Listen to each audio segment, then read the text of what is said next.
सांगितलं की मुंब्रा नाही तर संपूर्ण महाराष्ट्र आणि हिरवं मला तयार वाटतं करू. इम्तियाज जलील आपली औकात आणि आपली परिस्थिती विसरले आहे. त्यांनी जे म्हटलं की सिर्फ मुंब्रा नहीं पूरी महाराष्ट्र को हरा करेंगे, छत्रपति की औलादें और छत्रपति के भक्त और उनका खून हमारे अभी भी शरीरों में दौड़ रहा है. तुम नहीं, तुम्हारे 7 पीढ़ियां ऊपर से नीचे आए तो वो भी हरा नहीं कर पाएंगे महाराष्ट्र को.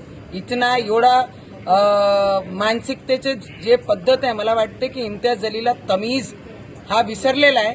आम्ही मायनॉरिटी म्हणून, अल्पसंख्याक म्हणून या देशामध्ये त्यांना आपले घरामध्ये, आपल्या देशामध्ये खपून घेत आहे. त्याचा अर्थ हे नाही की सगळ्यांनी बांगड्या घालून बसलेले आहे. ज्या दिवशी आम्हाला दाखवण्याची वेळ आली तर 15 सेकंड आजही काफी आहे.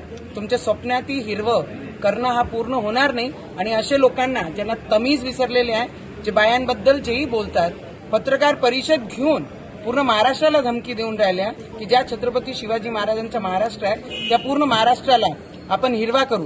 तर तुमच्या धमक्याला आम्ही भीक सुद्धा घालत नाही. इम्तियाज जलील, लक्षात ठेवा, तुम्ही ज्या शहरात राहतात त्या शहराचं नाव संभाजी महाराजांच्या नावाने दिलेलं शहर आहे. आणि तुम्ही जर बदतमीजी सोडली नाही आणि महिलाबद्दल आणि या महाराष्ट्राबद्दल अशब्द बोलणं सोडलं नाही तर तुम्हाला या पूर्ण महाराष्ट्रामध्ये, जिल्ह्यामध्ये हिंडण्यासाठी किती त्रास होईल तुम्ही लक्षात आणून घ्या एकदा त्याचं.